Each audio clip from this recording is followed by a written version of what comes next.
Okay, everyone, please be seated. The Arutz Sheva Conference, Salute to Jerusalem, is beginning.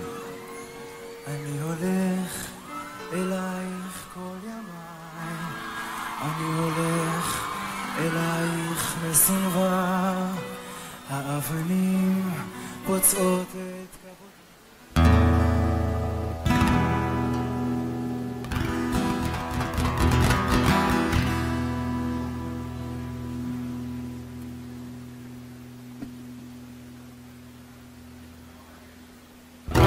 ערב טוב לכולם, תשבו בבקשה. בבקשה לשבת.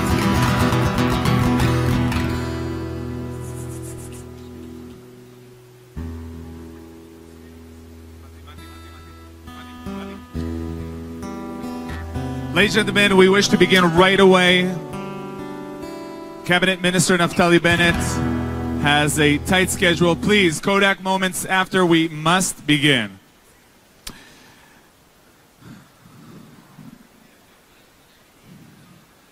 Okay. Ladies and gentlemen, welcome to Jerusalem and welcome to the Arutz Sheva Conference. Today, we are all here together to salute to Jerusalem. We're holding our event today as the world is awaiting the announcement of U.S. President Trump regarding the Iranian deal, as Jerusalem is preparing for a festive move of the U.S. Embassy to the city, and as tensions between Israel and its neighbors seem to be increasing. Without further ado, I'd like to invite Education Minister, Minister of Diaspora Affairs, Cabinet Minister Naftali Bennett to discuss current events.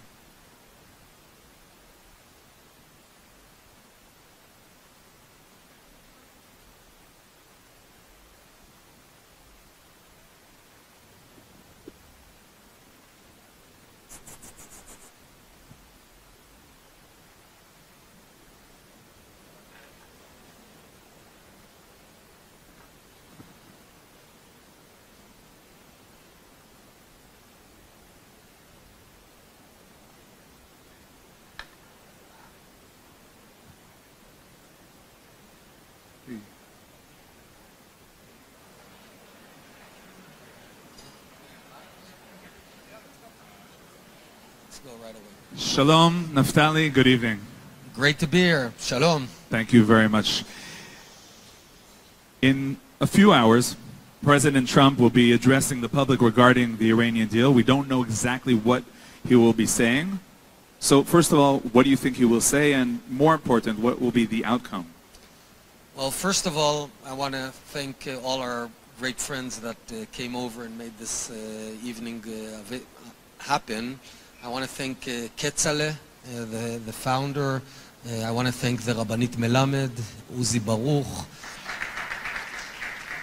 the Baruch clan, I guess. I want to thank members of Knesset, Moti Yogev, Elazar Stern, Women in Green, Mishpachat Goldin, and so many friends that are here that care so profoundly for Israel. This is a very important moment, defining moment, I'd almost say.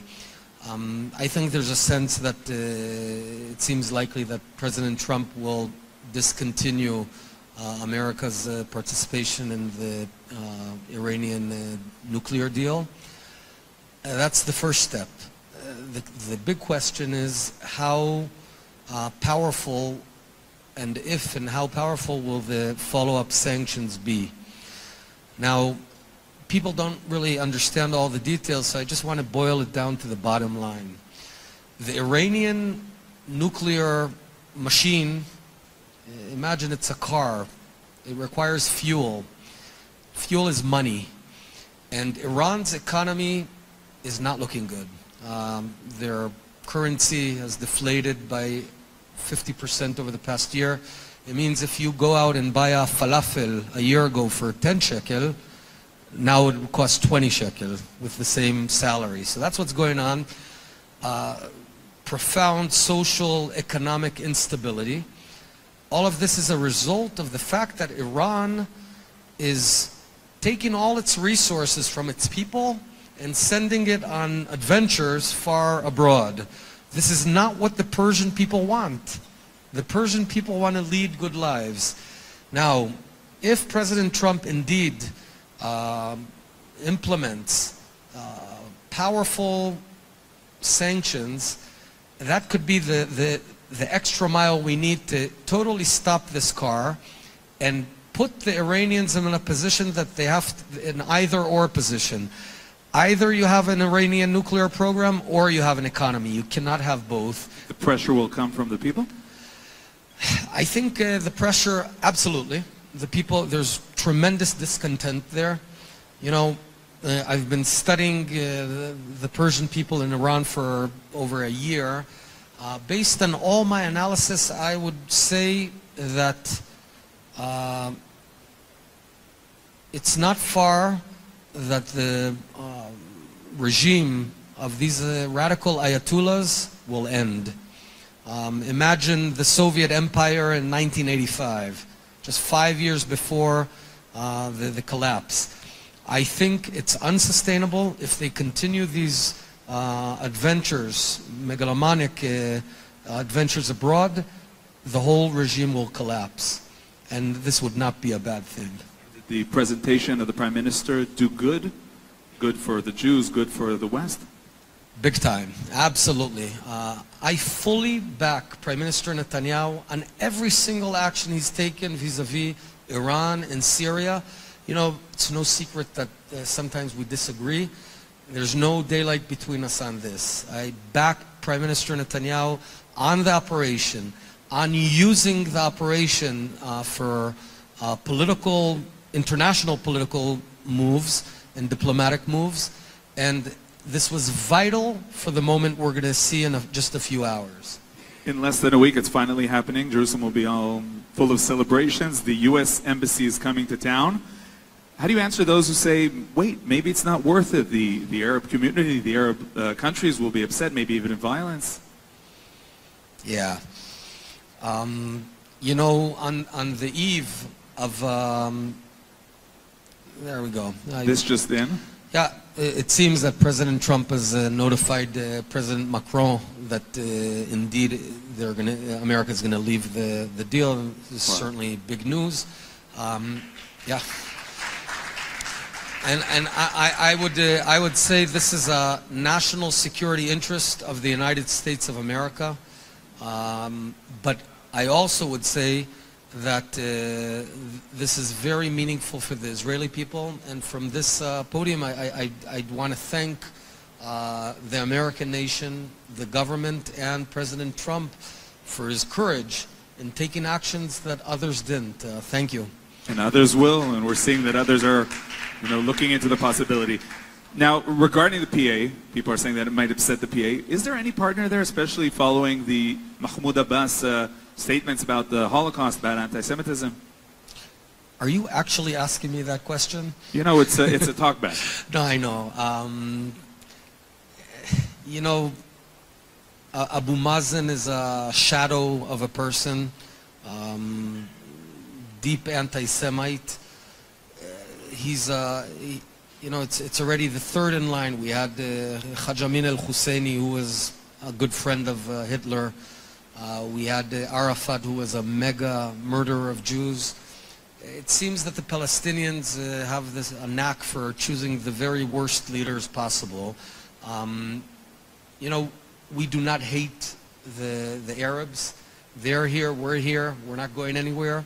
We're going to have to figure out how to live in coexistence together for the next future, for the near future. There will not be a second Palestinian state beyond the one that was founded in Gaza. There will not be one. So regarding the one in Gaza, we're seeing some sort of balance, a delicate balance. It's a protest. We see the idea of being careful. Some would say too careful, shooting at the protesters, at the terrorists. What should and could be done down south? Well, anyone using a fire kite is a terrorist. He's not flying the kite for fun, right? They're out to burn fields and to burn houses and to burn Israelis. So a terrorist is a terrorist, and the IDF's policy is very clear, to view them as an enemy and I fully back the IDF. Let's end with something that's supposedly local, but it's very significant, the override law, or hitgabut, we call it in Hebrew. How do you explain it to those also from abroad who are saying the Knesset shouldn't harm the strength and the authority of the High Court in Israel? How do you explain this act?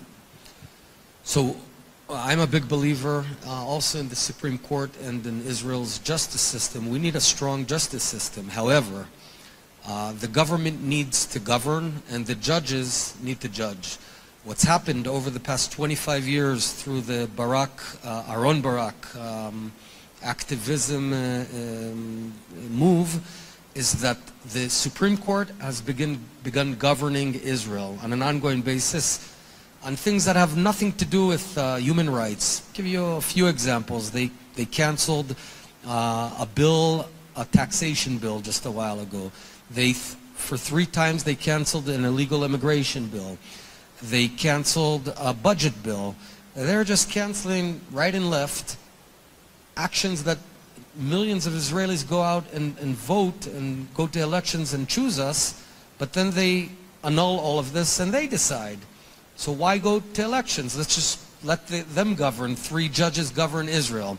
Obviously that does not make sense. So this bill, I would call it the balance bill, Piskat HaIzun.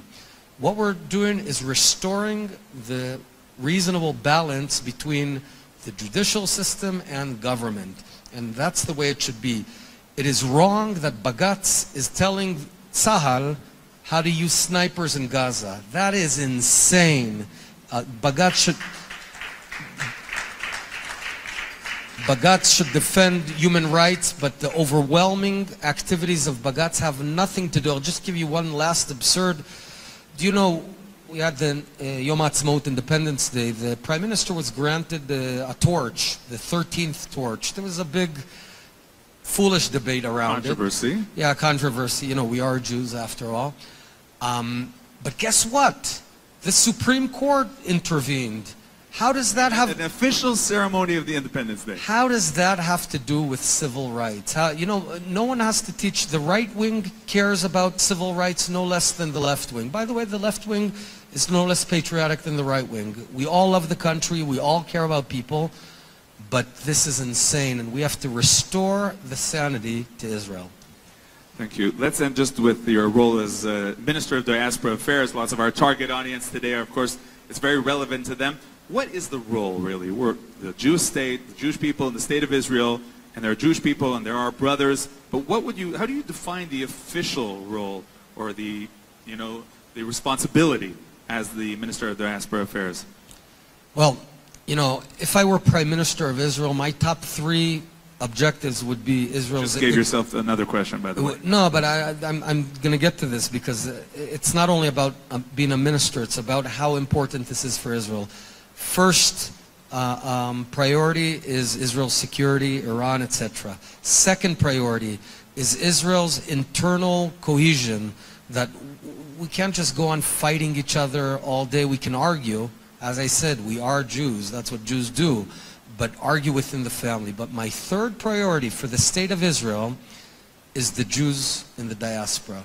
We're losing millions of Jews, more than in almost any generation. And all of us, we're going to be asked 50 years from now, you knew you're losing millions of Jews. What did you do?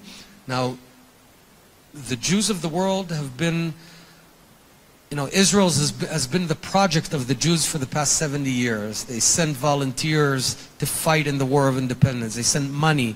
They've always been there for us. Now it's Israel's turn to give back. And we have to partner with the Jews of the world in order to keep the Jews forever. Netzach Israel.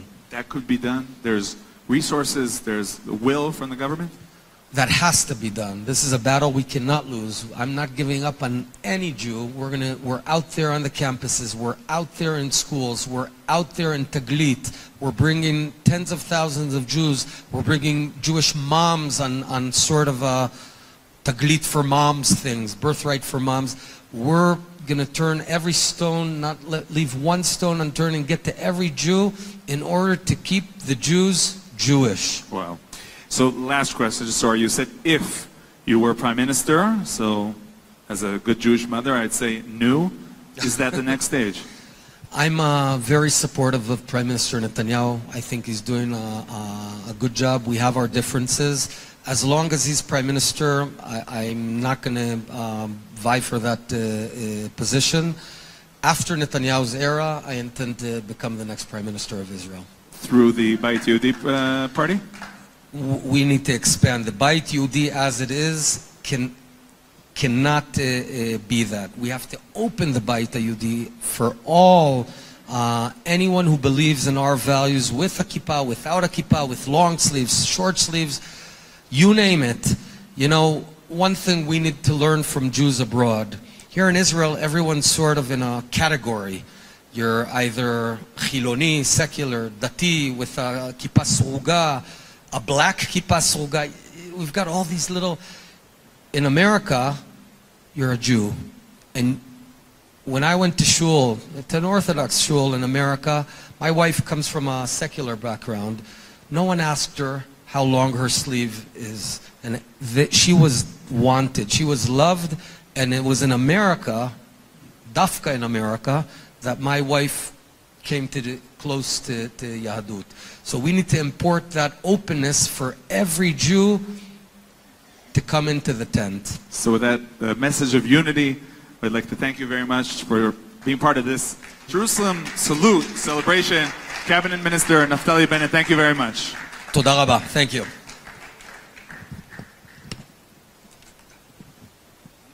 Thank you very much. And now, Jerusalem of gold, Mati Shriki, Yerushalayim shel Zahav.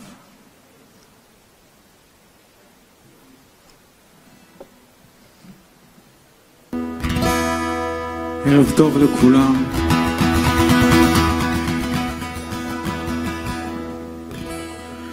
אווירים צלול כיין וריח אורני נישא ברוח ארבעים עם כל פעמון ובתרדמת אילן ואבן שבויה בחלומה העיר אשר בדד יושבת ובליבה חומה ירושלים של זהב ושל נחושת ושלום הלא לכל שיריים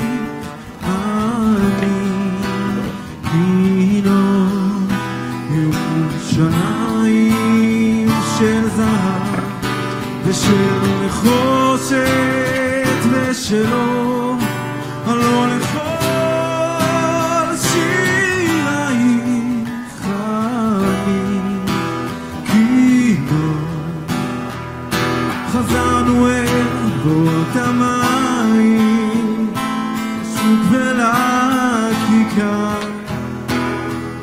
שופר קורא בהר הבית בעיר העתיקה ובמראות אשר בסלע מייללות רוחות נשוב נרד אל ים המלח בדרך יריחו ירושלים של זהב ושל נחושת ושלום הלא לכל שירייך אני כינור ירושלים של זהב ושל נחושת ושלום הלא לכל שירייך אני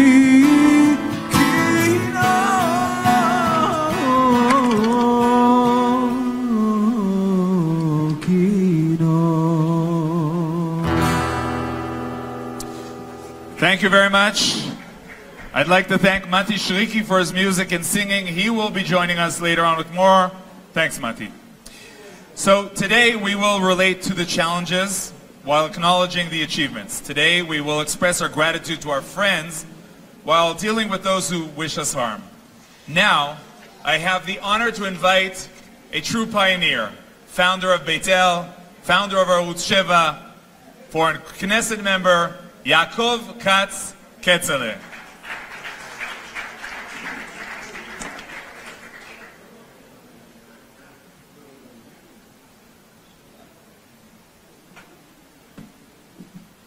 So, former member of the Knesset and maybe future, good evening. Be'ezrat Hashem, within a few hours we are going to hear a very important speech from President Trump that probably will, again, will not surprise us, but will make us very, very happy. And we have to thank God that after so many years of suffering from so many presidents, finally we have somebody that does the right work in the White House. We are in Arutz Sheva for many, many, many years, working very hard together with many, many important people that are sitting here around the tables, members of the Knesset,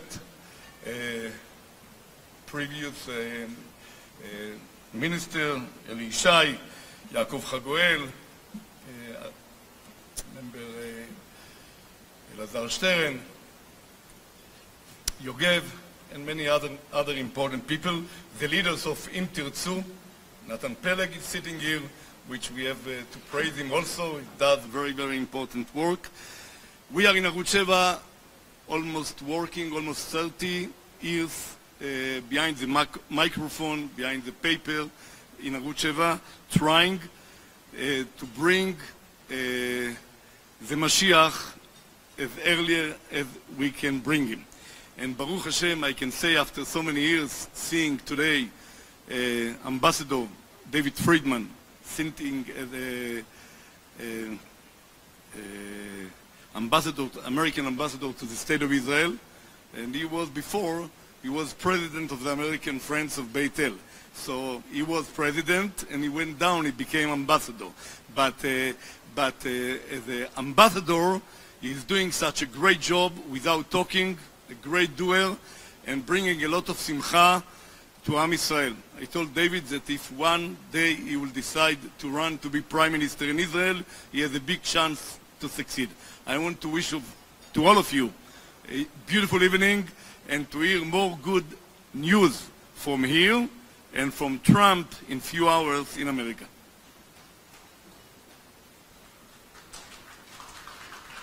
Thank you very much, Ketzele. And you know what? Another round of applause, please.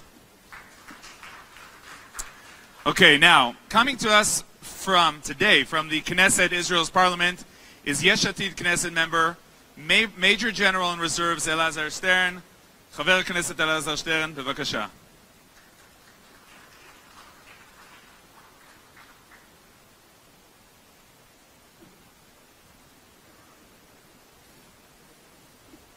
Thank you for having me here and for inviting me and all the people that Ketzele just mentioned them. And it's an honor to be together with all of you. So I think that the reason that I'm here, first of all, I have many good friends here. But above all of that, I think maybe to represent and to say that according to the Trump step to move the embassy, the United States Embassy to Jerusalem, there is no coalition and opposition in Israel. There is very wide agreement that, we don't know Trump or Ambassador Friedman to give us the evidence that Jerusalem is our capital.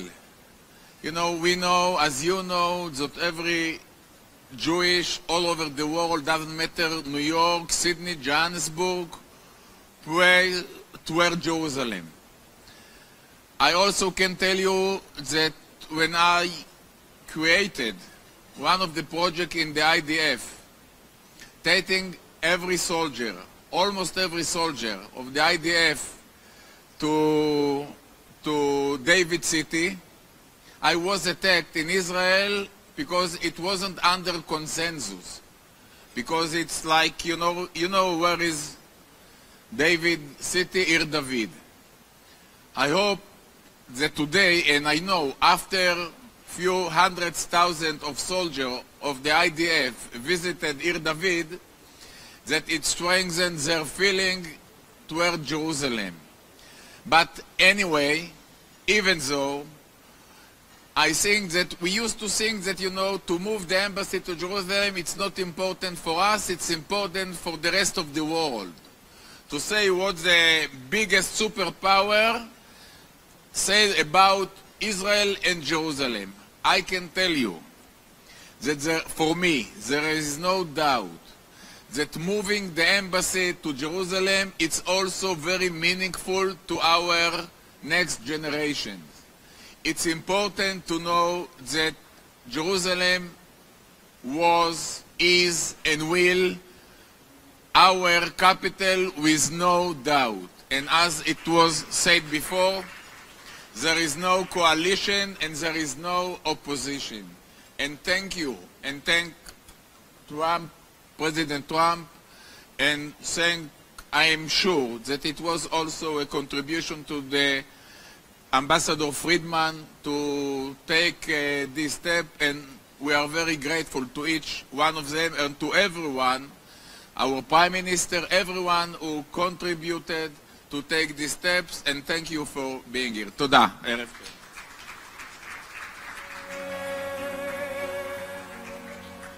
אני האיש אשר תמיד חוזר.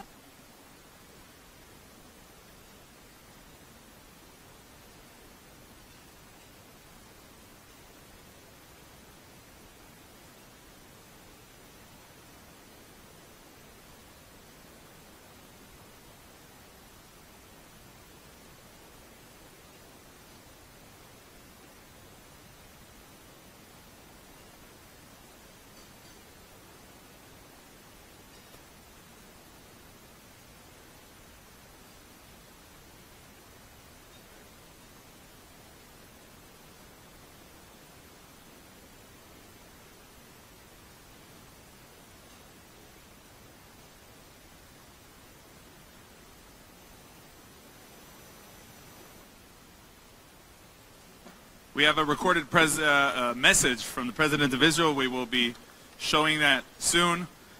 And now I'd like to invite Dr. Joe Frager to invite our honorary guest who is with us here today.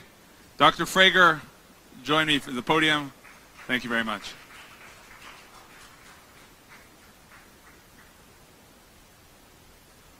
Thank you all for coming out. It's a historic evening. We're here right before another historic day. Next Monday, we're going to see history in the making, and a history that since the establishment of the State of Israel, I don't think a day like this, except maybe the Six-Day War, compares to. I want to thank Arutz Sheva, the Rabbanit Melamed, Uzi Baruch, Eliran Baruch, and the whole Arutz Sheva team for putting this dinner together. I want to thank the National Council of Young Israel, Rabbi Mark Volk, who you'll hear from a little later, Executive Director of the National Council of Young Israel, for making this possible as the sponsoring organization.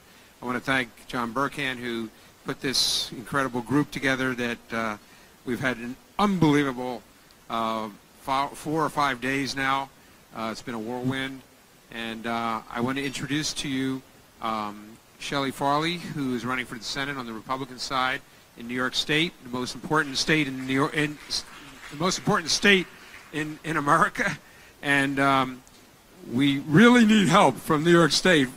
I told her, Alphonse D'Amato, who I sort of grew up on the knee of, was one of the greatest pro-Israel senators of all time.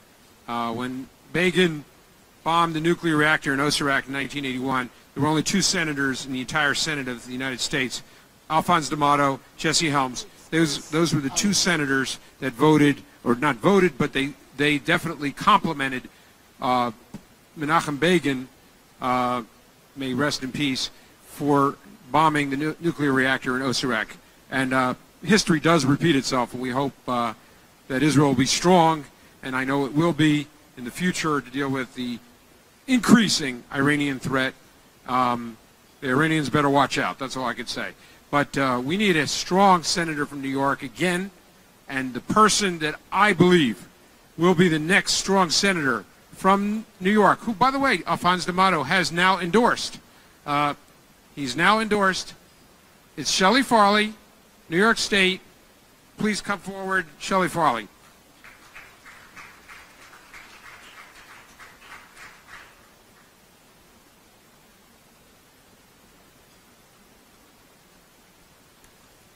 Thank you so much, Dr. Frager. It has really been an honor to be here.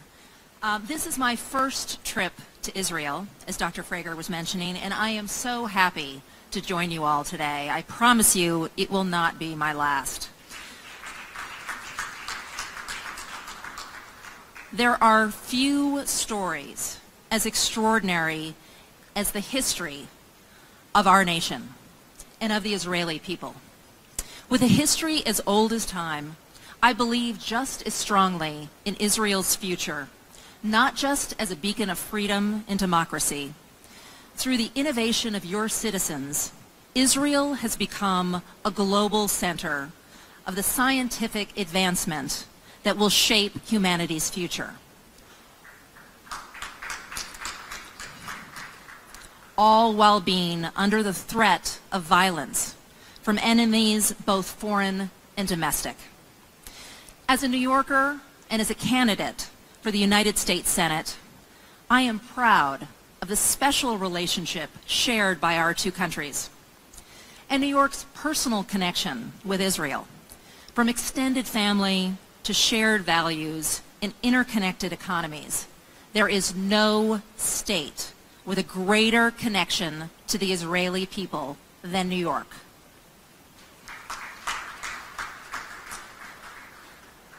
As a member of the United States Senate, I can assure you that strengthening this relationship and keeping our mutual security interests in line will be my personal priority.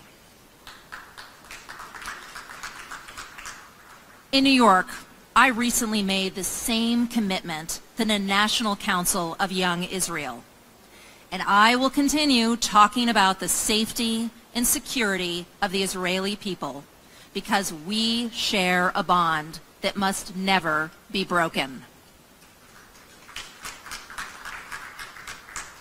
This commitment starts with unwavering support for the administration's recognition of Jerusalem as Israel's eternal capital. There can be no compromise. And as a member of the United States Senate, I will lead the effort against anyone who suggests otherwise. Second, we must stop the BDS movement.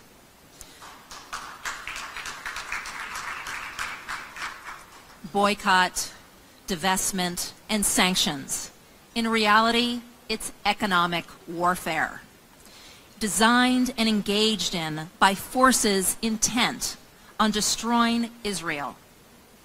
BDS is a major point of distinction between my views and those held by New York's current Senator, Kirsten Gillibrand. She believes BDS is protected by free speech. I refuse to believe that anti-Semitism has any place whatsoever in our society, and I will ensure that the United States government acts to defeat those who seek to use economic warfare against Israel.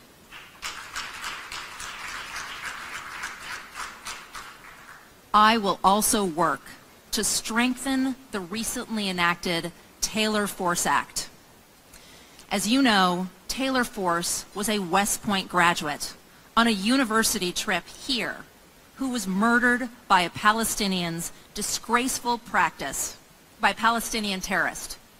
This important new law prevents the Palestinians' disgraceful practice of using taxpayer money to reward the families of terrorists. Unbelievably, Senator Gillibrand voted against the Taylor Force Act earlier this year. This is a wonderful country that's both the cradle of civilization and a beacon of light in a region desperately in need of it. As a member of the United States Senate, I will work to ensure that our nations are forever linked in the pursuit of freedom and democracy, and that the defense of Israel remains America's leading international priority. The Jewish people live. The state of Israel lives and will continue. I thank you for giving me the opportunity to speak tonight. Am Yisrael Chai.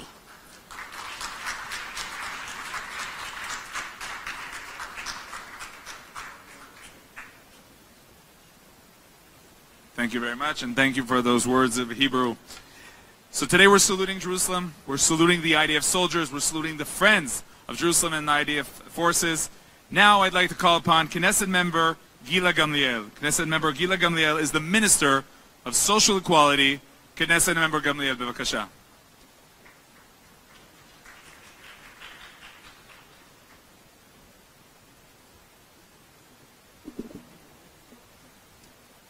Dr. Joe Frager, Rabbanit Melamed, dear Golden family, MKs, dear friends. Shalom from Jerusalem, the eternal, undivided capital of Israel.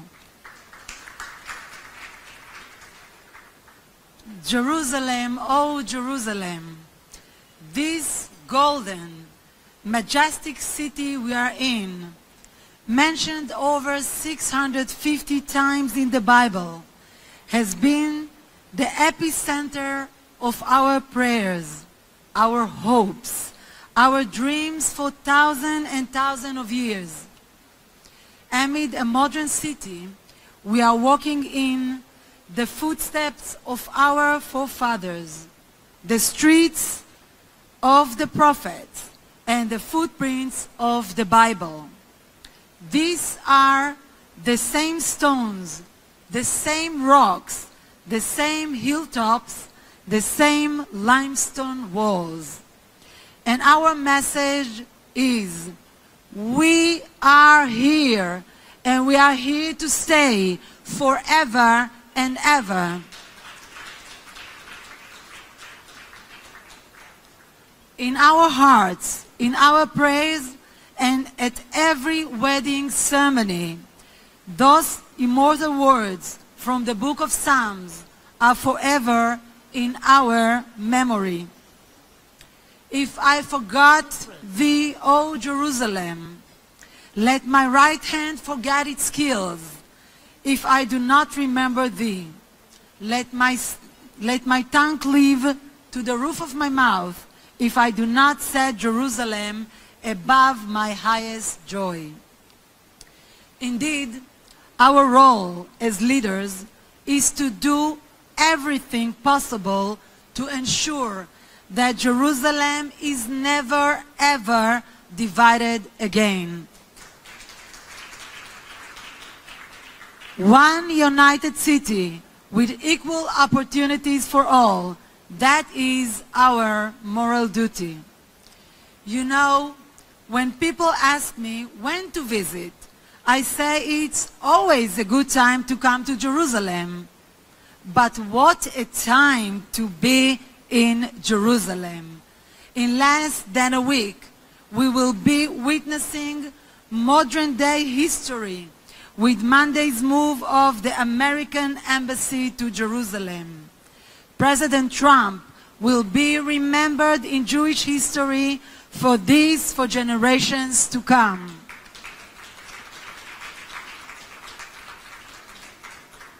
Talk about changing history.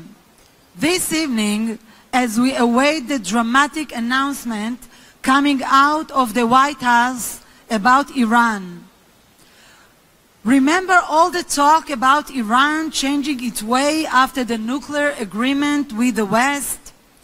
We see that Iran has actually been spending the billions of dollars it got after the sanctions were lifted to violently take control of Arab capitals throughout the region as they aggressively seek to build their empire, including on Israel's border with Syria.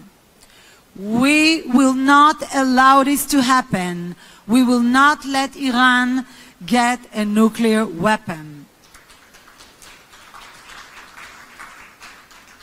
It's high time to put those sanctions back in place, and we hope that this will happen as early as tonight. Dear friends, despite all these security challenges we face, we should always remember that we are a small but ancient people who were gathered back to the land as the Bible describes from the four corners of the earth.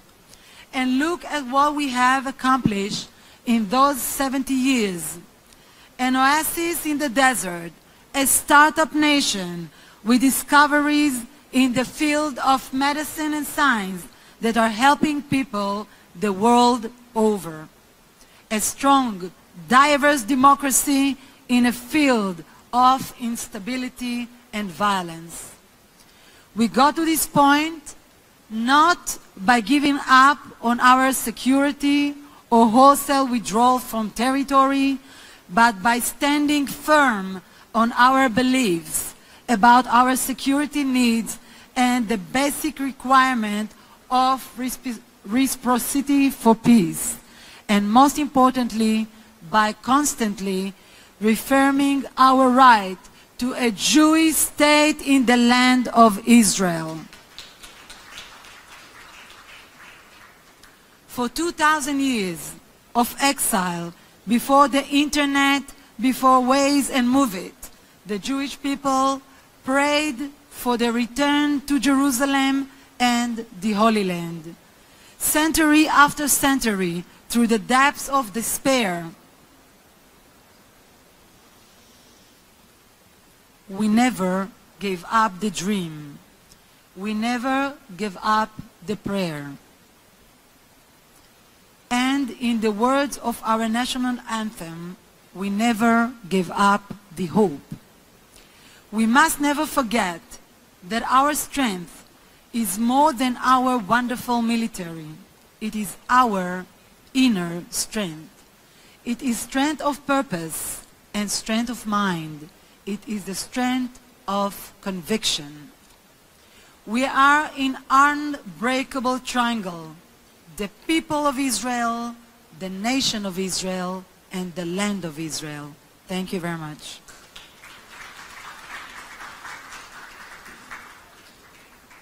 Thank you very much, Minister Gila Gamliel. Deputy Minister Dr. Michael Oren is a Knesset member who is involved around the clock in the important mission of improving Israel's relations with the international community, and it's very appropriate that we have him with us here tonight. Ladies and gentlemen, Deputy Minister Dr. Michael Oren. Shalom, shalom, Erev Tov, Arutz Sheva. Erev Tov to all my colleagues in the Knesset. Can you hear me? Yes. Yes.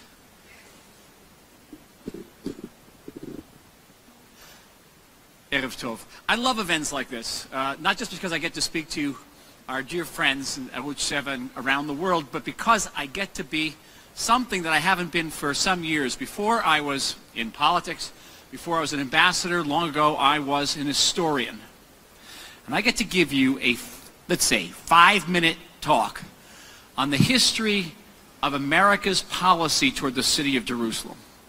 Because you cannot understand the significance of what's going to happen next week unless you begin to understand how we got to this place. And the story begins on November 29th, 1947 with the Partition Resolution. The UN voted to create a Jewish state, an Arab state, and what was then known as Palestine, but Jerusalem was going to remain an international city. And of course, at the instant of our state's birth, 6 Arab armies invaded. Israeli forces were able to hold on to the western part of the city, but Jordanian troops took the eastern part of the city, including our holiest sites in the old city, the Kotel.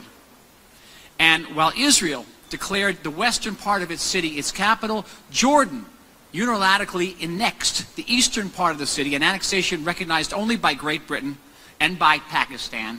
But the United States, which had signed on to the Partition Resolution, kept up the myth that Jerusalem was going to be an international city. And that is why the U.S. Embassy was built in Tel Aviv. And for the next 19 years, when the Prime Minister of Israel wanted to meet with the American ambassador, he had to go to Tel Aviv. The American ambassador simply refused to come to this city and meet with the Prime Minister of Israel. When Israel had its annual Yom Ha'atzmaut, Independence Day parade right up here, the American ambassador would never, ever attend. And that was the situation until June 7th, 1967, when the IDF reunited the city, when the paratroopers reached the Kotel. And a month later, the Israeli government voted to annex the eastern part of the city and reunite our eternal capital. Yes. The United States didn't recognize it. The embassy remained in Tel Aviv. And beyond that, the United States determined that any building by the State of Israel over what the United States called the 1967 lines was an illicit building, and under certain administrations, an illegal building. So if Israel built an addition, I don't know, for handicapped people around the Kotel, that was building in a settlement. If Israel built in Gilo, which no Israeli is considered a settlement, a balcony, it was considered settlement building. The myth was that the United States would continue to adhere to this notion of Jerusalem as an international city until such a time as Israelis and Jordanians could sit at the negotiating table and determine the final status of the city. And that myth pertained until September 1993 and the signing of the Oslo Accords. Suddenly, American policy changed from wanting to determine the status of the city through Jordanian-Israeli negotiations. Now the negotiations between Israel and the Palestine Liberation Organization and its later iteration, the Palestinian Authority. But the American policy of considering any building over those 67 lines persisted. And during my period as ambassador, from 2009 to 2014, it reached a zenith, or if you will, a nadir.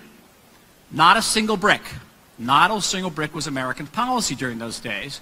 And I was summoned to the State Department. That is not invited, that's summoned. You do not want to be summoned if you're an ambassador anywhere. And I was excoriated repeatedly every time Israel built anything in areas of Jerusalem in which the majority of the Jewish population of this city lives. 600,000 Jews in the city live over what they were calling the 67 lines. I was summoned to the State Department to be dressed down for the demolitions, get this, of 2 outhouses illegally built in French Hill. 2 outhouses. And the situation was created that Jews could only build legally in certain parts of the city, whereas Arabs could build anywhere in the city, including illegally. And if Israel tried to demolish illegally built structures, we were excoriated and condemned for illegally demolishing buildings. And my line to the State Department was always that your policy, U.S. policy, was prejudicial. I hesitated to use a stronger word because in no other city, certainly in the United States, would Jews be prohibited from building in certain neighborhoods, much less a city that has been holy to them for 3,000 years and their capital. No country, no city in the United States of America. So the policy was prejudicial And frankly, it was inapplicable. It was mad. Mad. And so, next week, when we cut that ribbon on inaugurating America's embassy in Jerusalem, keep in mind what it's been for the last 70 years. Deeply prejudicial to Israel and the Jewish people. Inapplicable, and frankly at times insane. And that there is now an end to this madness, that we've reached a new day where the United States, our most important and valued and cherished ally, is recognizing our united capital, is a great historical event. Last word. As an historian, I have a very difficult time predicting the past. So what's going to happen tonight at 9 o'clock Israel time, I'm not going to speculate. Though there is a front page item in the New York Times right now. And let me say just this, also from a historic perspective, that the United States of America, under this administration, has stood by Israel and defended this region and the world and America against the great threat posed by an Iran with a nuclear program. Is a source of great appreciation for the people of Israel, for the Jewish people worldwide, and I only can say a preemptive. Toda rabah. Thank you very much.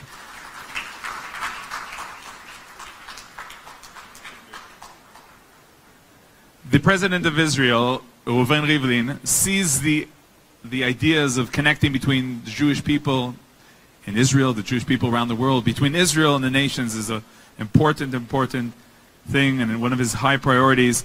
We have now the blessing of the President of Israel, Reuven Rivlin. Dear friends, as you gather together, I want to take this opportunity to express our respect and our deep appreciation for your support for the young men and women serving in the Israeli Defense Forces. The young men and women serving in the IDF give up 2 or 3 of the most significant years of their young lives to take part in the defense of their country, the State of Israel, the homeland of all the Jewish people. The extra support and help they receive from you makes a significant difference in their lives during those years, but also reinforce the sense of mutual commitment and responsibility between all the members of the Jewish people. We thank everyone from Israel and around the world who have done so much to support the State of Israel. Dr. Joe Frager, tonight we also thank you for all you do for Israel and the Jewish people, and for this important event. We have just marked 70 years for Israel. For some of you, 70 will seem very old. For some of you, 70 will seem still very young. But for all of us, this is great celebration. This year, we were privileged that our great friends, the United States of America, recognized Jerusalem as the capital of Israel and is even working to transfer its embassy to Jerusalem from Tel Aviv. I'm confident that in the near future, many more countries will join the United States and recognize Jerusalem as the capital of Israel de jure, not only de facto. To all of us, I wish, לשנה הבאה בירושלים הבנויה. Next year, in the rebuilt Jerusalem. Bless all of you.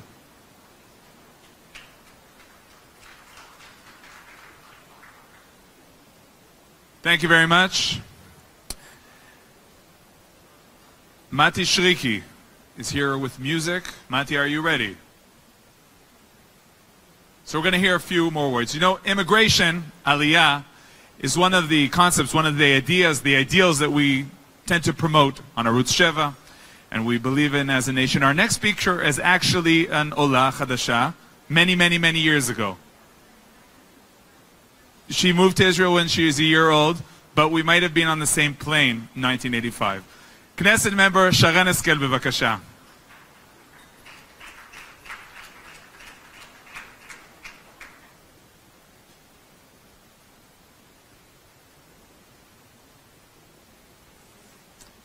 Thank you very much. I was invited here to speak, or so to say. We were celebrating the moving of the embassy here to Jerusalem, and the big question around it, whether the moving of the embassy is a provocation, or this is something that, is part of our community, part of our history, part of our religion, etc.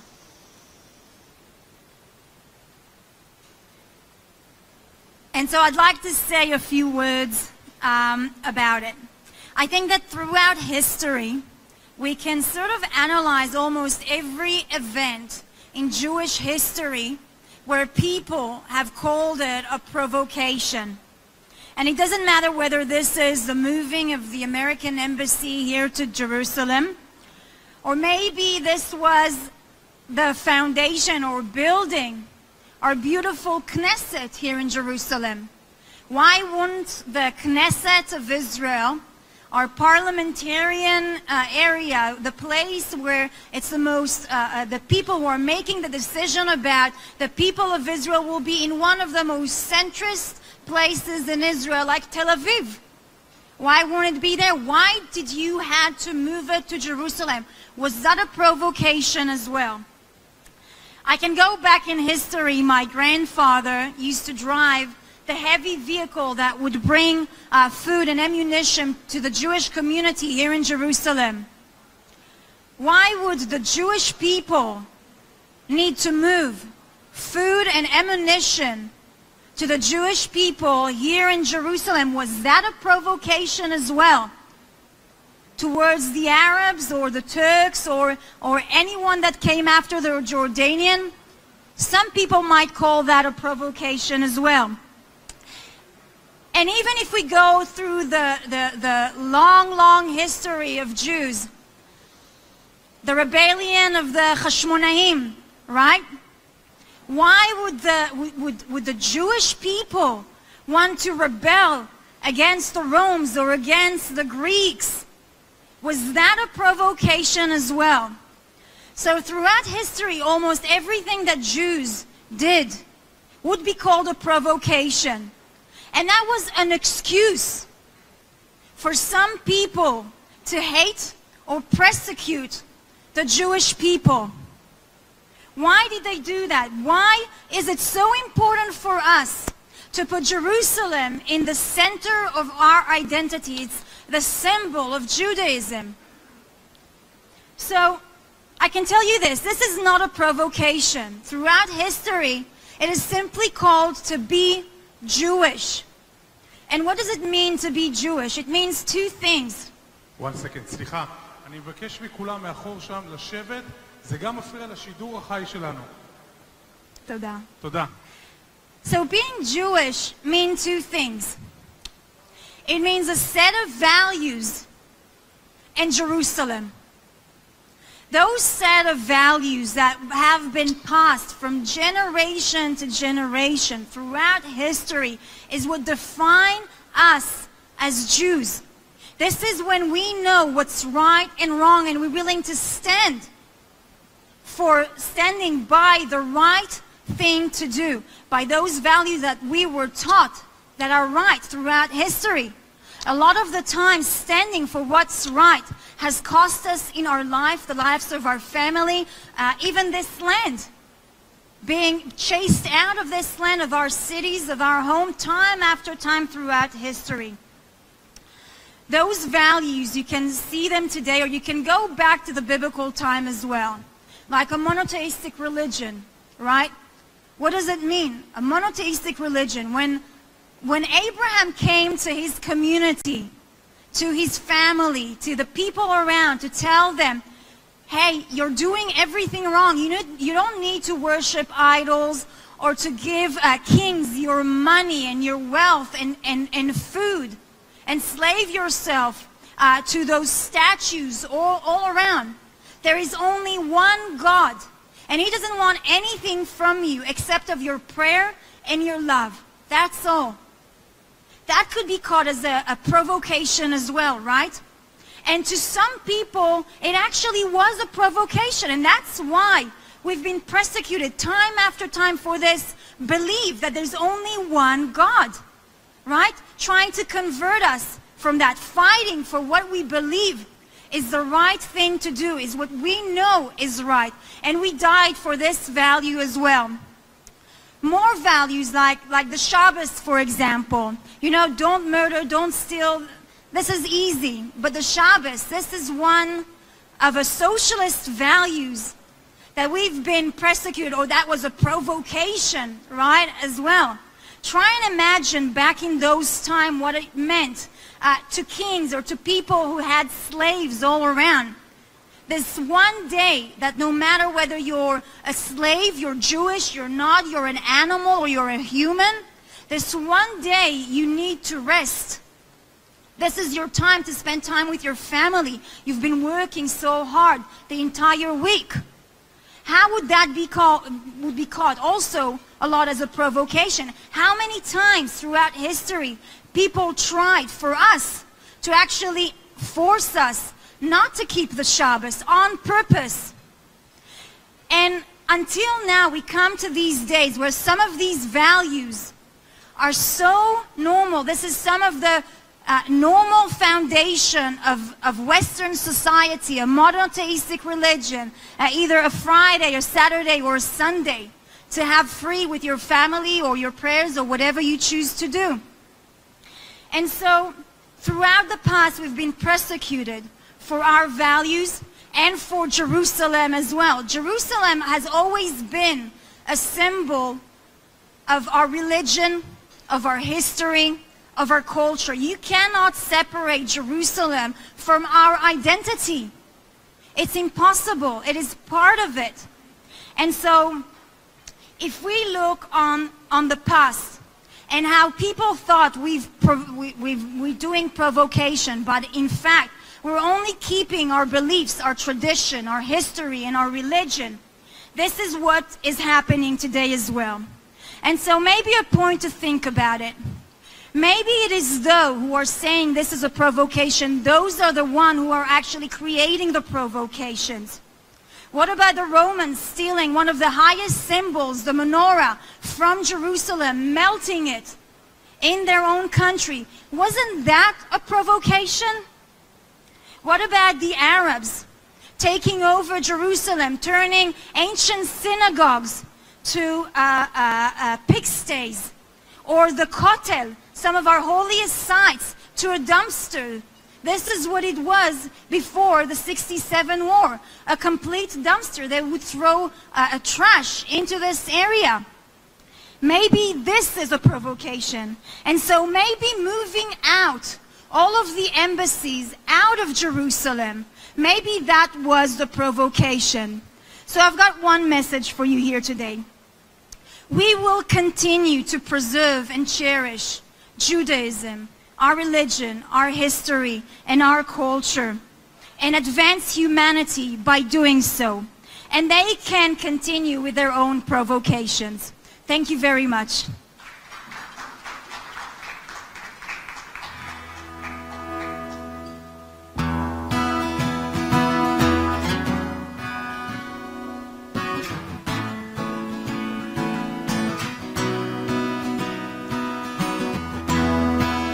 אלפיים שנה אני נודד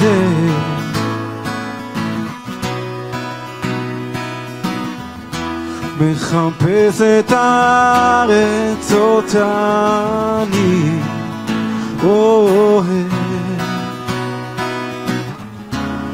כל יום מחדש הלב נשבר כל יום מחדש אולי מחר מתי הגאולה.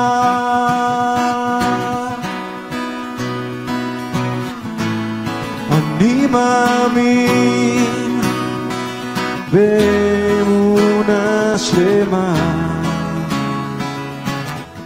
בביאת המשיח בארץ ישראל של אהבה. בכל יום שיגיע, הנה, הנה זה בא, אהבת ישראל בנשמה.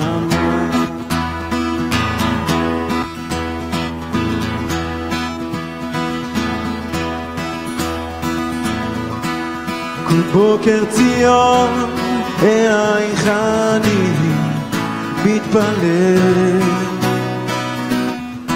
לא ינום לא יישן שומר ישראל. כל יום מחדש אני אוהב, כל יום מחדש מכל הלב, שלום על ישראל.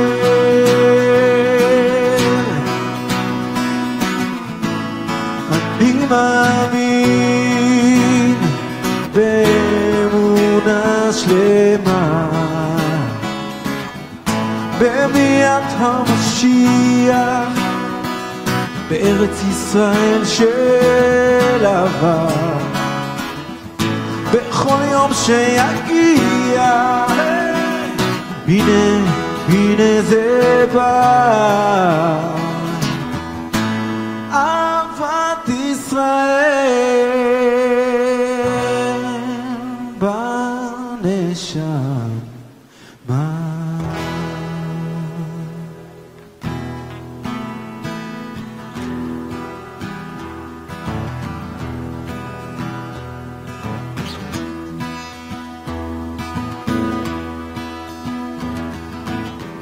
ועוד יום שישי נושם את האוויר, האור והצל זחקים שוב תופסת. השולחן ערוך, תמונות ילדות על הקיר, שיירות לבנות חוזרות מבית כנסת, והריח הזה ששורט לי את הלב מתגנב, מתגנב, הוא פותח דלתות אל אושר קטן, אל אותו שיר ישן שעובר אצלנו במשך דור. מתנות קטנות שהוא שלח לי, מתנות קטנות, רסיסים של כוונה, עיגולים של אמונה. מתנות קטנות שהוא שלח לי, מתנות קטנות, הוא הכוח לקבל את מה שאין, את מה שיש, מה עוד אפשר כבר לבקש. מתנות קטנות.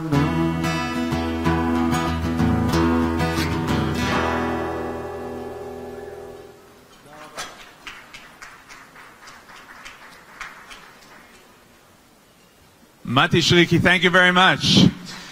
So we're here saluting to Jerusalem, and we're celebrating Jerusalem. So now, let's hear a few words in Hebrew. I will translate after. From Deputy Mayor of Jerusalem, Chagit Moshe. Thank you.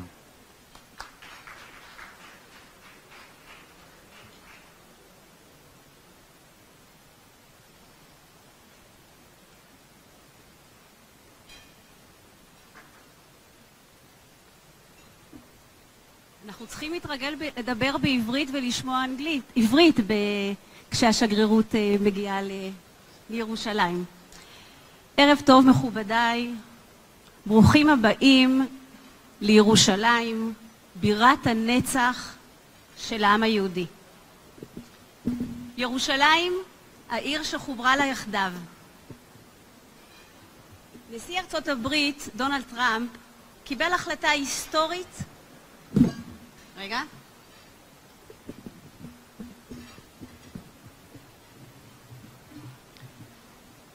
נשיא ארצות הברית דונלד טראמפ קיבל החלטה היסטורית, אמיצה וחשובה מאוד, שתיכנס לספרי הימים של העם היהודי. העברת השגרירות האמריקאית לירושלים היא הכרה באמת אחת, אמת היסטורית, פשוטה. כולנו יודעים שירושלים הייתה תמיד, לאורך אלפי שנים, העורק הראשי שחיבר בין העם היהודי למולדתו. מה שאנחנו ואבותינו ידענו מזמן, יקבל סוף סוף, בקרוב מאוד, ביטוי מוחשי מהגדולה שבמדינות העולם. דגל ארצות הברית יתנוסס בשבוע הבא מעל בניין השגרירות ויבהיר לכל: ירושלים היא בירתו של העם היהודי. אשרנו שזכינו בשנת ה-51 לאיחוד העיר ו70 שנה למדינת ישראל ליום המאוד חשוב הזה. הערב אני מבקשת לשתף אתכם במקצת מהישגי העיר. העיר ירושלים מתפתחת בתחומים רבים. היא העיר הרב גונית ביותר בעולם. בירושלים הפסיפס האנושי מרהיב של דתות ותרבויות שונות, השוכנות זו לצד זו בכבוד, הרמוניה ובטחה. ירושלים היא מעצמת הייטק, בית לסטודנטים רבים, מקור של קליטה למיליוני עולים ותיירים שמבקרים בה בכל השנה. כמחזיקת תיק הכספים בעיר היפה והמורכבת ביותר בעולם, אני רואה כזכות להמשיך ולתקצב, לקדם כל פעילות המקדמת אחדות, אחווה ושלום.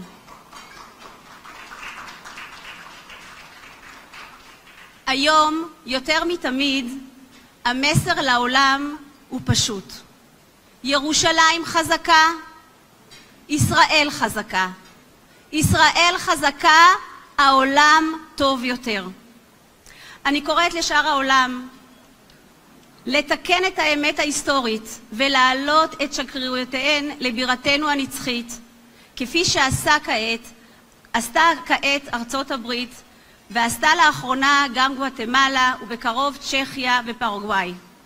כי מציון תצא תורה ודבר השם ירושלים. ראו בטוב ירושלים, ערב טוב וחג ירושלים שמח.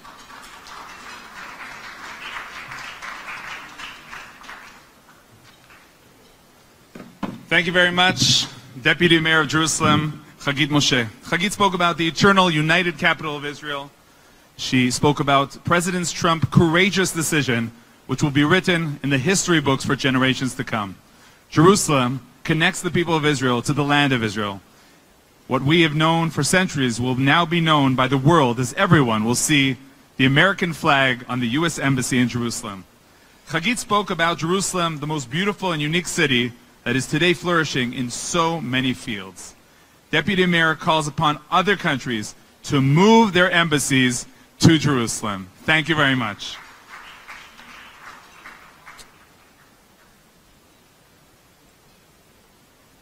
And now, Dr. Joe Frager has another guest that he'd like to invite to the stage. I'll thank Yoni Kempinski for incredible knowledge of both Hebrew and English. And I want to thank, of course, HaKadosh Baruch Hu, Hudu Hashem Kito, Ki Li'olam Chasto. It's an incredible evening. And we planned this a long time before the president planned moving the embassy. But, you know, the last time we planned something, it was in May of 2017, and the president came and visited the Kotel for the first time, first sitting president ever to visit the Western Wall. And that was last year, and this year he's moving the embassy, so I can't even imagine what he's going to do next year. But I guarantee you he's going to do something big. and it'll be only great for the land of Israel. I now call upon Rabbi Mark Volk, who is the Executive Director, National Council of Young Israel. I want to also point out Etcha Dan and Mati Dan of Atera Kohanim. They are here tonight. They are where I started my Tzioni ways back in 1985. I'm working with the National Council of Young Israel as well. Represents over 100,000 Jews in America. And Rabbi Volk is the Executive Director. He joined us on this mission, and we've had an incredible, successful mission, and one that is capped off with tonight's dinner. You will hear from Mike Huckabee at about 8 p.m., so hang around, and you will hear from many, many more. So hang around. Rabbi Volk.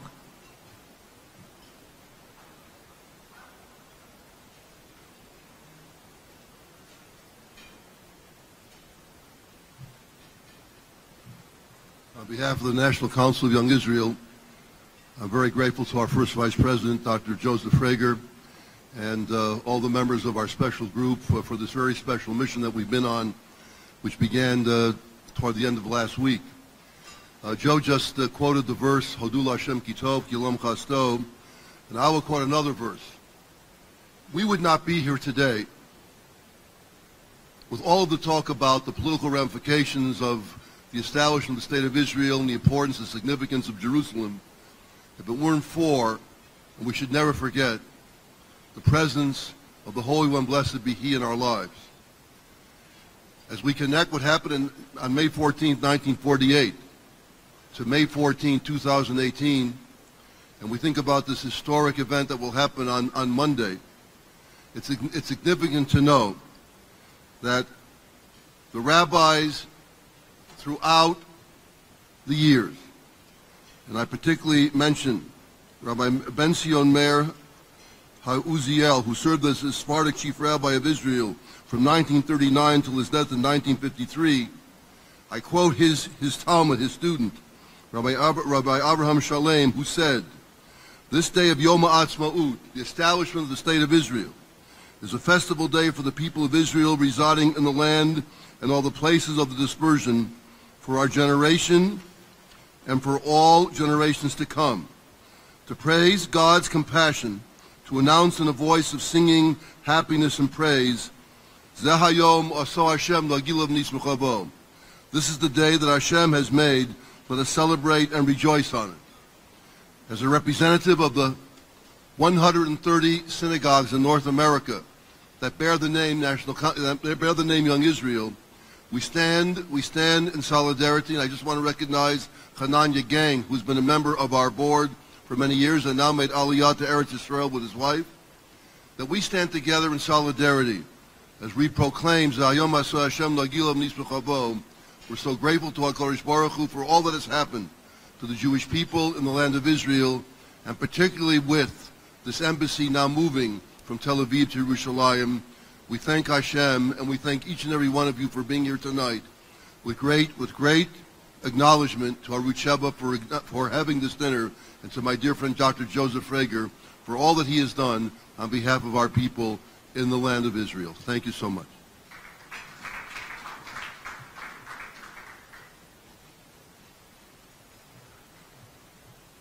Thank you very much, Rabbi. One of the important struggles that we are accompanying on Arutz Sheva is the struggle of the bereaved families of Oron Shaul and Adar Goldin, the IDF soldiers whose bodies were kidnapped by Hamas terrorists in Gaza. We must remember that not all our soldiers returned from the battlefield. I now have the honor to call upon Dr. Leah Goldin, mother of Hadar.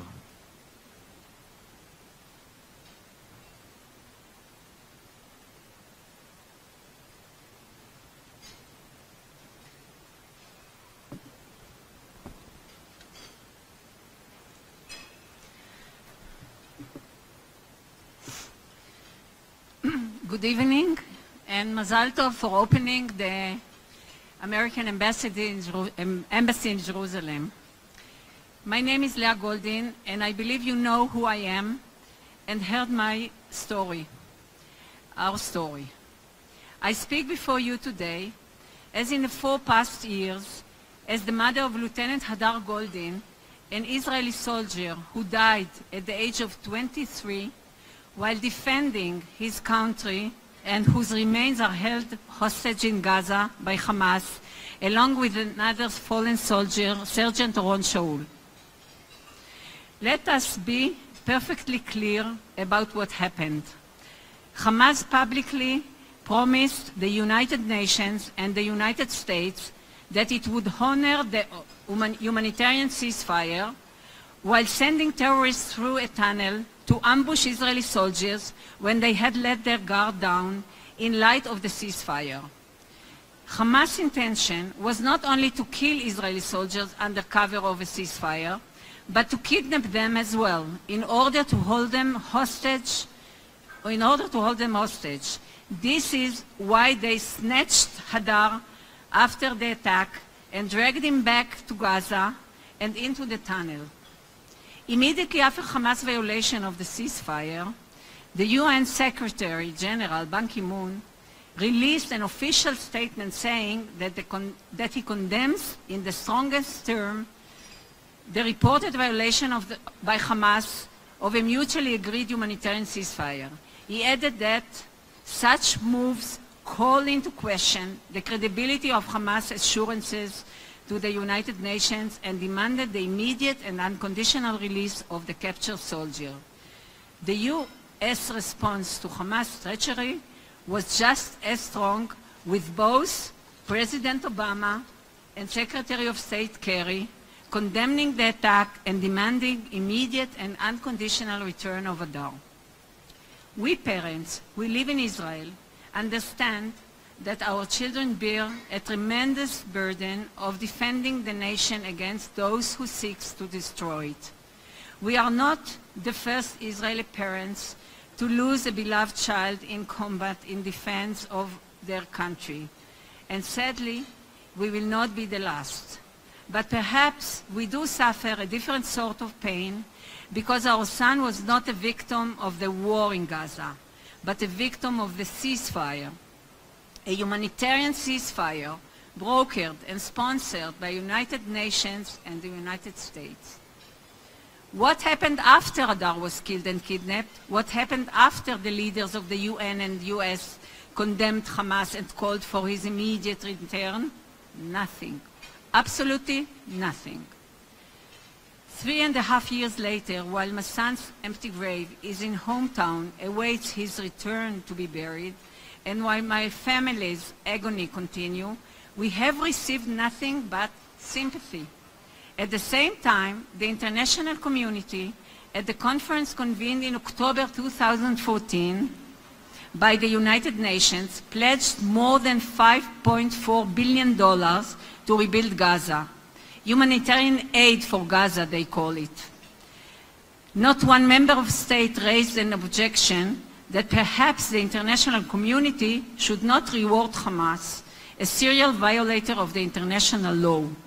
Not one member state insisted that the very least that Hamas should do before receiving international aid is return my fallen son. Not soldiers that have been taken hostage during war. Buddies, my sons remain. I gave birth to him, I raised him, I sent him to defend his country, I want him back. People of faith over the world understand that it is wrong to hold hostage bodies of fallen soldiers. Islam adheres to these principles. It is a well-known tradition in Islam that the Prophet himself instructed his followers to refrain from ransoming the body of fallen opponent, inviting the enemy to come and bring its fallen soldiers to proper burial. And so even the International Committee for the Red Cross has called for the return of the bodies of Hadar and Ron. My husband Simcha and I have suffered the most terrible tragedy that anyone can suffer, the loss of a child. This is unbearable experience that had been made even more terrible due to the fact that we have been prevented from grieving our son and giving proper burial. Hadar, my son, with his unforgettable smile, his incredible paintings, and in his sage writing, who showed how simple it is to love another person. Hadar, who helped those in need and set his mission in life to bring people together, religious and non-religious alike. Why is my Hadar still there? Hadar left behind not only us, his grieving parents, but also his 2 brothers and sister, and his young nephews and nieces. And you should also know that Hadar left behind his fiancée. He was killed 30 days before he was to celebrate his marriage. Our grief and loss are all more painful because Hamas continues to hold our son's body as a bargaining chip.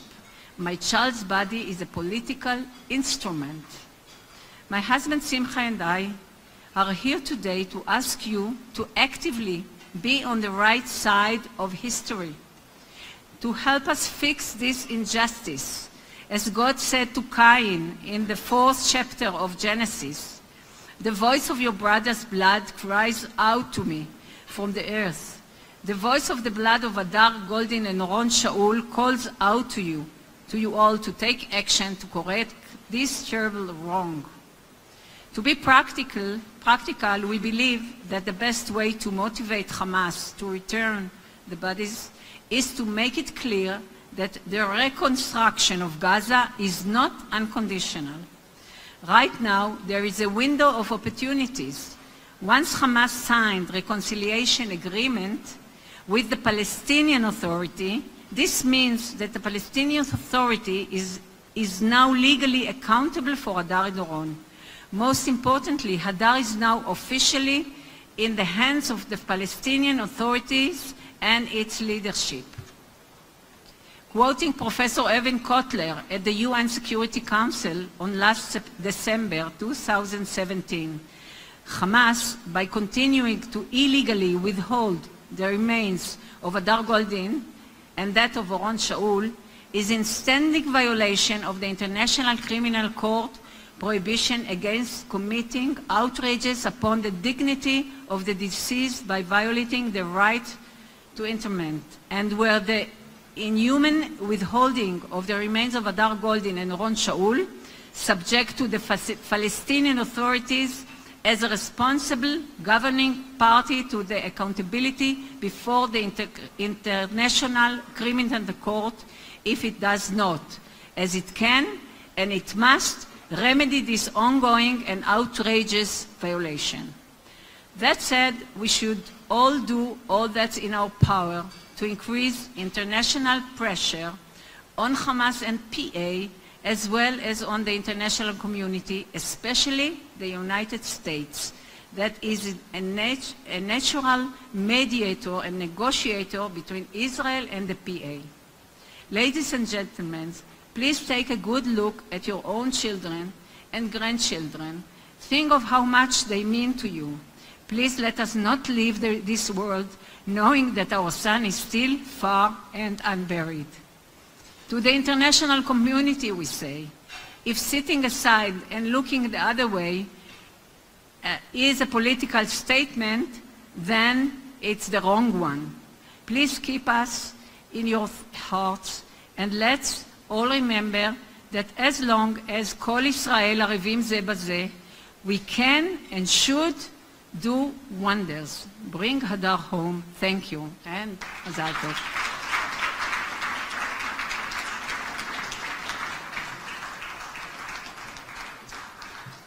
Thank you very much, Dr. Leah Golden. You know, we were with you at all stages of your sorrow and struggle, and we pray in Arutz Sheva to be there to cover it as this nightmare, Bezrat Hashem, comes to an end.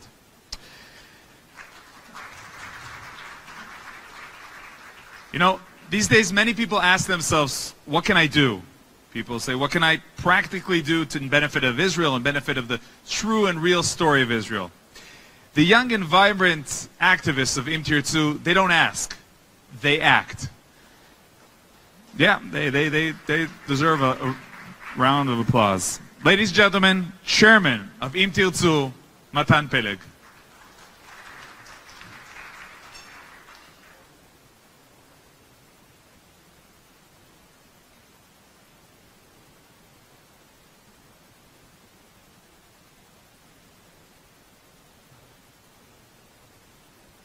Shalom to you all. Good evening.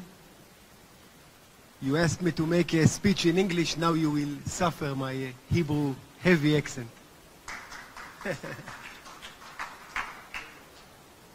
Honored guests, good evening. יעקב כץ, קצלה, משפחת גולדין היקרה, שאתם כל כך נוגעים בנו וגם מחזקים אותנו במידה רבה, אגב, מאוד, בכוח שלכם. כנסת members, friends. I want to begin by thanking the organizers of the conference for inviting me to say a few words on behalf of thousands of activists and volunteers of Im Tirtzu, the largest grassroots Zionist movement in Israel. As this conference is an introduction of the opening ceremony of the U.S. Embassy in Jerusalem, this conference has a deep historical meaning. The most prominent power in modern world, the United States, is coming to heal the wound inflicted by the most prominent power in ancient times, Rome. The Roman Empire sought to erase the memory of the Jewish people from Jerusalem and the memory of Jerusalem from the world. And today, the United States is helping to strengthen the connection of the Jewish people to Jerusalem and is helping to strengthen the recognition throughout the world that Jerusalem is the capital of the Jewish people. Thank you. Why it is so important? Because there is no Jewish people without Jerusalem. The two are one body and soul.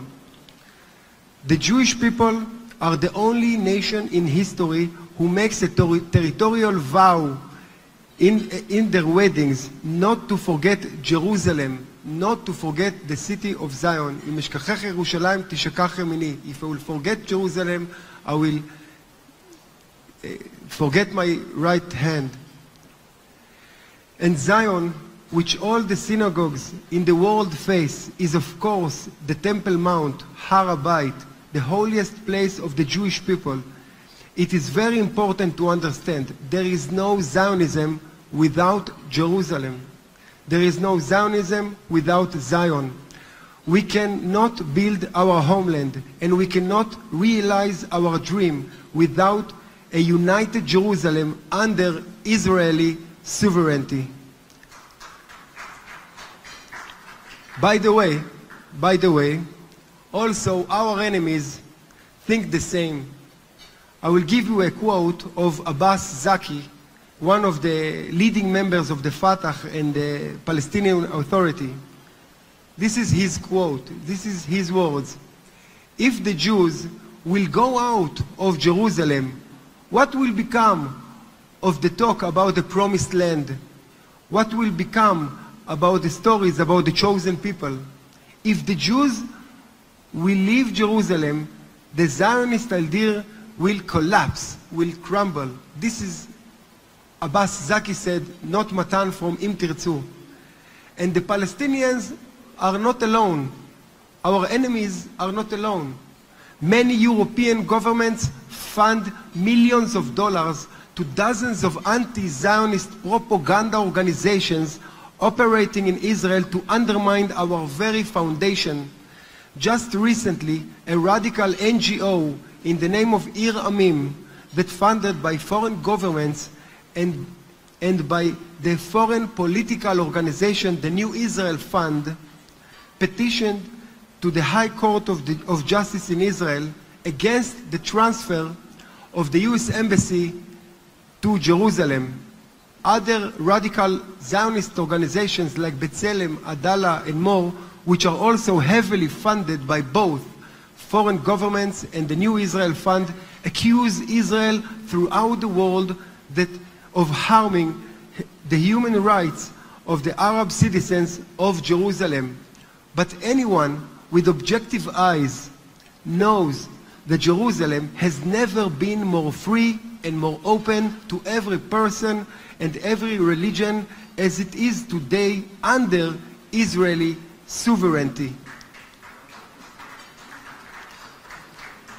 It is the Zionist state that has provided more human rights than any other nation that ever ruled in Jerusalem. It is Israel that provides more human rights today than any other country in the Middle East, in Africa, and yes, in some of the same hypocritical European countries. Israel is a light in a region of darkness and violence. And Israel is a light that can shine so brightly only because of a free and united Jerusalem under Israeli sovereignty. Whoever calls himself progressive or liberal and yet opposes moving the embassy of the most important democracy in the world is actually a person who opposes progress, opposes peace, and opposes human rights. Someone who doesn't understand history and human rights and human behavior.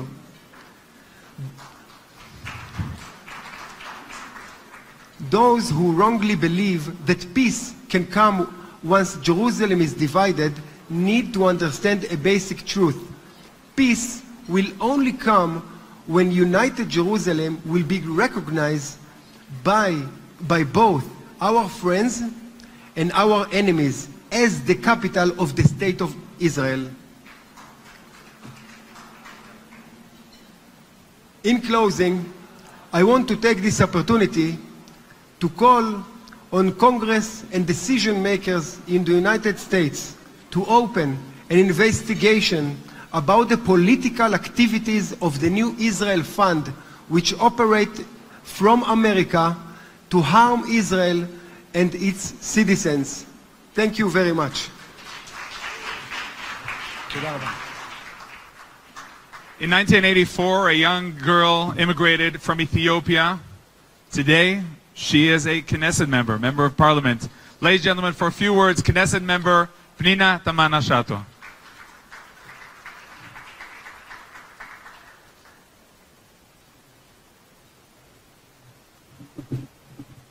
Good evening, friends. I want to thank Channel 7 about this opportunity and this celebration. Dear Mishpachat Goldin and people that came from outside, from diaspora. I want to say a few words in Amharic, words that mean a lot to me and to my community.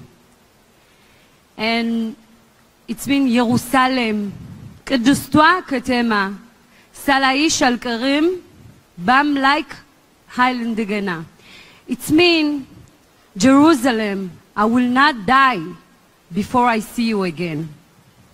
I came to Israel when I was 3 years old in 1984, and in the next week we will mark the day of the memory of the people that died on the way to Jerusalem in Sudan.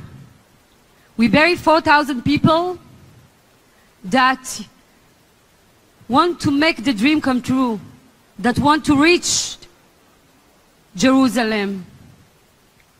My community, yearning for years for this holy city. We are the proof that city and the connection to the Jewish people, it is for thousands of years. And I believe that this celebration and that this important decision of President Trump, it is the truth that we carry with us in our hearts, all the Jews around the world. And even the truth is that we don't really need someone from outside that will say to us that this is our capital. And ולמרות זאת, and even though we all understood how much it is important. So thank you very much, and it is a big privilege to be here with you tonight. And we have a wonderful week. Thank you. Thank you very much. So we had Hebrew, Am Yisrael Chai, and now we had Ethiopian. That's a new one. Thank you very much, Knesset member Nina Tamanoshata.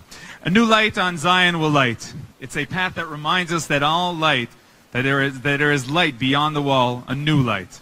Our singer tonight, Mati Shriki, wrote a song about Jerusalem, about what he sees beyond the Kotel, the Western Wall, about the light that we all pray about every day. Or Chadash al Zion Ta'ir.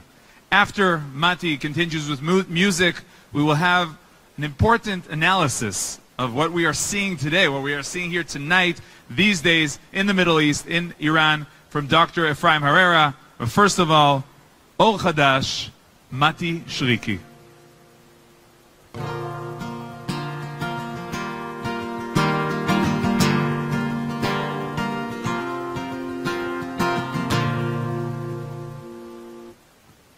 One second.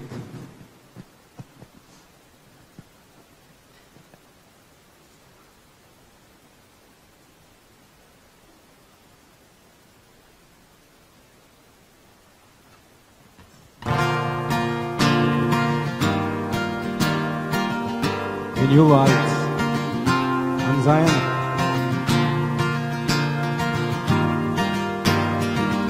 אור חדש על ציון תאיר.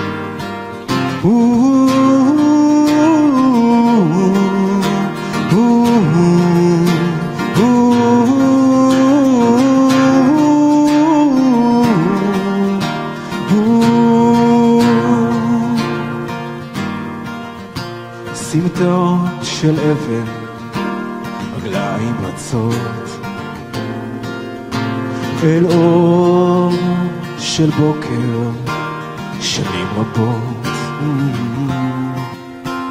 חיכיתי לרגע שלם, אתה שחולם, בוא איתי יחד נצח את הפחד. אור חדש על ציון תאיר, זה השביל שמזכיר שהאור בעבר לקיר. אור חדש מסנוור לא מוכר, מבשר את המחר. אור חדש על ציון תאיר, זה השביל שמזכיר שהאור בעבר לקיר. אור חדש מסנוור לא מוכר, מבשר את המחר. כביש סואן מול אבן דוממת, הם רצים אל המחר. עכשיו מאוחר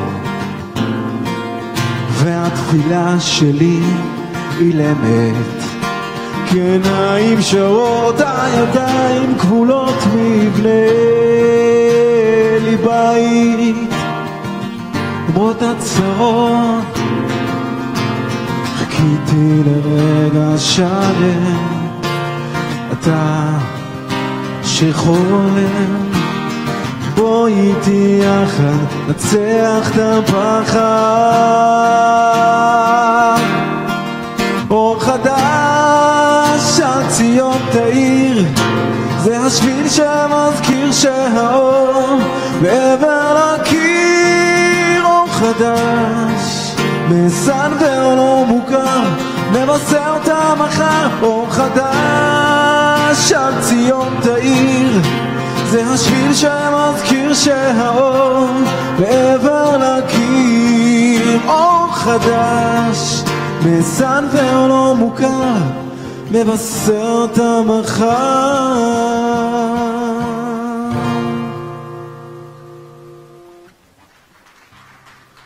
Thank you.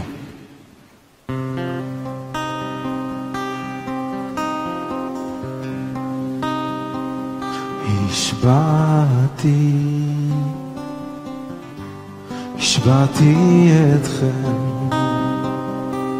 השבעתי אתכם בנות ירושלים, אם תמצאו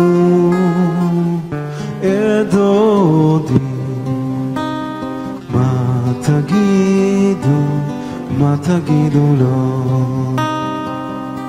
השבעתי אתכם, השבעתי אתכם בנות ירושלים, אם תמצאו את דודי, מה תגידו לו? שחולה תבני, שחולה תבני,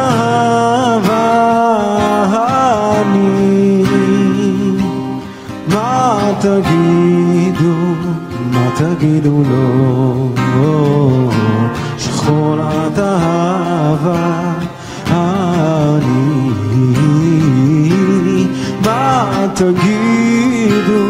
מה תגידו לו? שחולת אהבה אני. אוי, מה תגידו לו? שחולת אהבה אני. אוי, מה תגידו לו? שחולת אהבה אני. אוי, מה תגידו לו? שחולת אהבה אני. מה תגידו לו? שחולת אהבה אני. אוי, מה תגידו לו? שחולת אהבה אני. אוי, מה תגידו לו? שחולת אהבה אני.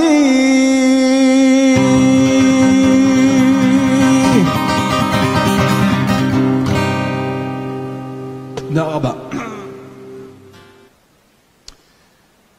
So we are continuing our broadcast of Arutz Sheva's conference, Salute to Jerusalem. We have viewers on Facebook, on YouTube, and of course on the Arutz Sheva websites. Now, let's try to go deep into what's going on here in the Middle East. I have the honor to call upon Dr. Ephraim Herrera, a Middle East expert, to give us some explanation. What's going on here?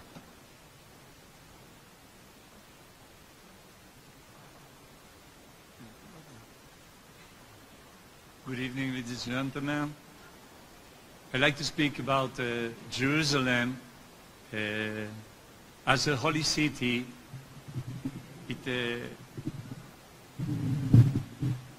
Jerusalem is considered to be a holy city for the three monotheistic religions, means Judaism, Christianity, and Islam.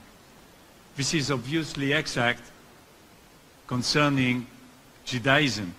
Jerusalem received its name of Holy City, Ir HaKodesh, in the Hebrew Bible, in Isaiah, chapter 52. And it is mentioned in the Hebrew Bible more than 600 times. It was made the capital of first Jewish state 3,000 years ago by King David, after whom the hotel in which we are now is named. And in Jerusalem, his son, Solomon, built the first temple on the Mount Moriah, just over there. Jerusalem has been the capital of all the Jewish states, hundreds of years at the time of the first temple and the second temple. And in our time, since the Jewish people, as we knew this independence, is 1948, 70 years ago. But let's examine the claim about Jerusalem holiness in Islam.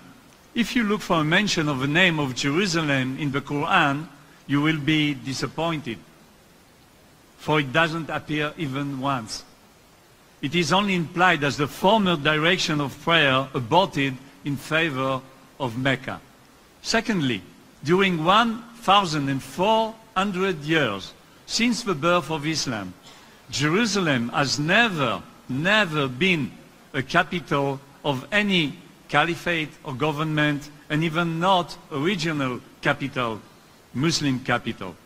Thirdly, one of the greatest authorities in the Sunnite school, to which belong the Muslim Brothers, Al-Qaeda, and the Islamic State, Sheikh Ibn Taymiyyah, who lived in the end of the 13th century and at the beginning of the 14th century, had published an important fatwa, a legal verdict concerning Jerusalem. In this fatwa, he clearly states that with regard to Islam, there is no holy place in Jerusalem. For Islam, there is no holy place in Jerusalem. In Arabic, وَلَيْسَ بِبَيْتِ الْمَقْدِسِ مَكَانٌ يُسَمَّى حَرَمًا. So why so many Muslims, and especially Iran, the Muslim Brothers, Al-Qaeda and the Islamic States, claim that Jerusalem, Al-Quds, is a holy place for Islam? The reason is very simple, and it is political in essence. Any territory conquered by the armies of the Ummah, the Islamic nation, becomes forever part of Dar Islam. It means the house of Islam. And if it is lost to the infidels, any non-Muslim power, as it was the case with the First Crusade, it is a religious duty. In Islam, political and religious are indivisible, to free it from the hands of the kuffar, the heretics. Thus, the establishment of a Jewish sovereign state on the part of Dar Islam here in Israel makes it utterly important, and this sacred duty of getting rid of a non-Muslim legitimates the sacralization of Jerusalem by Islam. Let there be no mistake, we are not naive, and we understand that the aim is not only Jerusalem, but the implementation of the Islamic program for the whole of humanity, the political and juridical domination of the whole world by Allah's rule and the Islamic nation. This conception is common to all classical Muslim schools of thought. For Shiism, means Iran, for Shiism eschatology, it goes even further and implies the extermination of all Jews and Christians. The dream of Islam is the nightmare for the rest of us. The only solution is to awaken Muslims to endeavor to profoundly reform their religion and to stop teaching hatred. Until then, we'll keep our guard up, as is written in Isaiah 62:6. I have set watchmen upon thy walls, O Jerusalem. They shall never hold their peace day nor night. Thank you.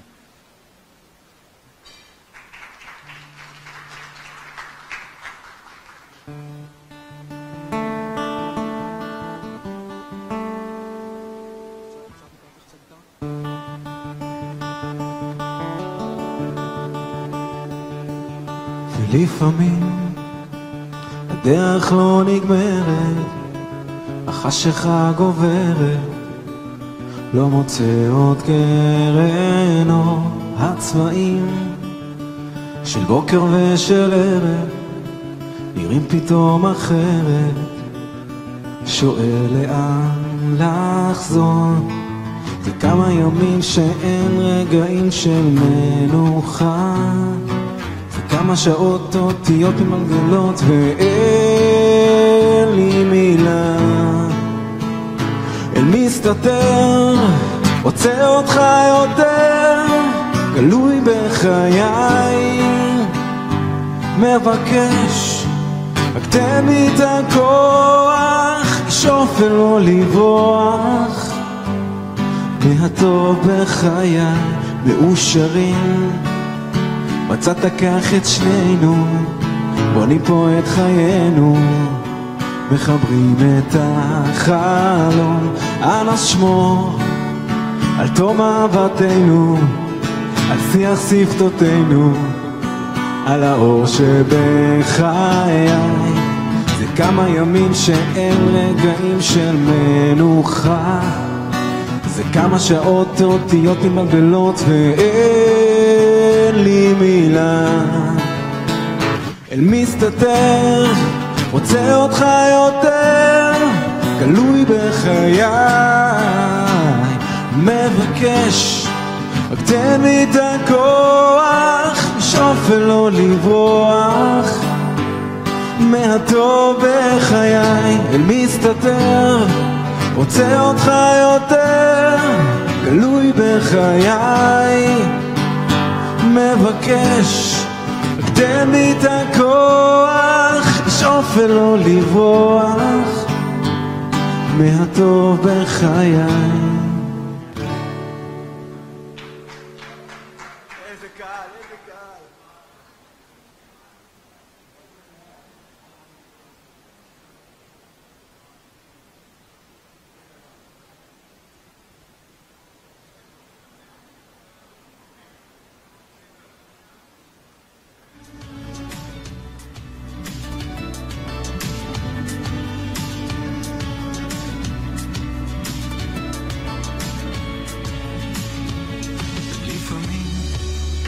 הדרך לא נגמרת, החשיכה גוברת, לא מוצא עוד קרן, לא הצבעים של בוקר ושל ערב נראים פתאום אחרת, שואל לאן לחזור, זה כמה ימים שאין רגעים של מנוחה, זה כמה שעות אותיות מתבלבלות ואין לי מילה.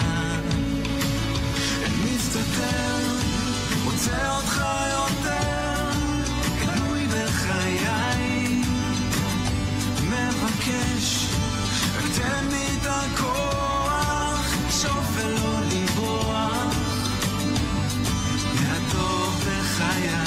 ירושלים, מצאת כך את שנינו, בונים פה את